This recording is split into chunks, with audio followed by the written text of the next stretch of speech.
And what we were just starting to talk about before the break is how to choose an agent that already has buyers in their database and really understands how to create more demand for your homes over others for sale. And why it's difficult for this to happen is because actually 80% of all real estate agents quit the business every 5 years. So most agents today have not experienced a swing in the marketplace, or they don't know how to attract buyers in today's market. But and another fact that's really interesting that doesn't say a whole lot for our industry sometimes is that 69% of all homeowners do not go back to the same agent to do another transaction. You might think, well, why would that be?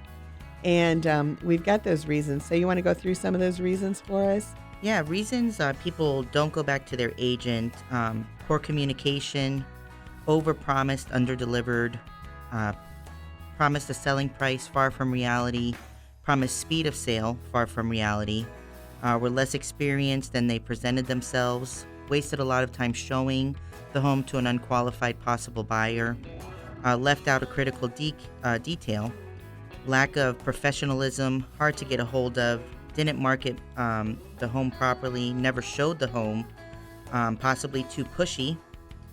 Also didn't help stage my home for sale, lack of representation, poor negotiating skills, sold the home for a low price, they were just too busy. The home didn't sell.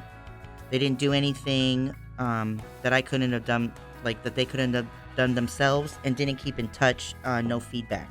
So when a company decides to hire somebody for an important job, they have a predetermined set of questions and criteria that they want to use to judge the people they interview. And they know in advance what they're looking for. They use reason and logic. And, you have to realize that when you're selling your house, you're hiring somebody to do a very important job for you, and you shouldn't play blind archery. Mm-hmm.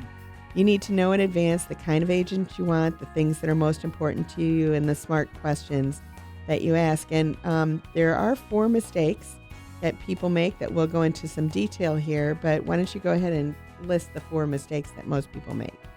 Yeah. First, they're going with an agent who promises you the highest sales price, the most amount of money, even if the price seems unrealistic. Second, you're choosing the agent who promises to save you money by discounting the commission rate. Choosing the nicest agent, and also choosing an agent who works all by themselves because you think they'll work a lot harder and give you more personal attention. For example, when you're going with the agent who promised you the highest sales price, the most amount of money, even if the price seems unrealistic, like you said, Danielle, that, sometimes people will just tell you what you want to hear in order to get your listing. And what happens then is that it results in few buyers coming to view your home because they can look at comparable properties and maybe they're like, well, I can get so much more without even looking at that one. Mm-hmm. A lower commission does not always guarantee you will net more on your home sale. According to the real estate consultant Bernice Ross, there is a big lie in real estate. It's the lie that reducing the commission always results in more money for the seller. No matter what you're selling, maximum exposure to the marketplace is a critical factor in achieving the highest price possible. The next thing on our agenda is the nicest agent, because, this is business and you want them to be nice because we think we're nice. Yep, exactly.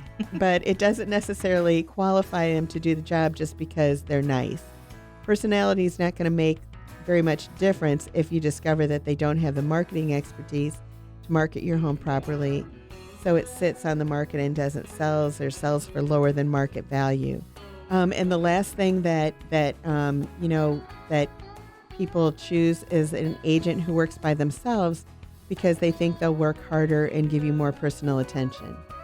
And honestly, your agent ends up neglecting some important steps because he or she is just so overbusy trying to do everything they can by themselves.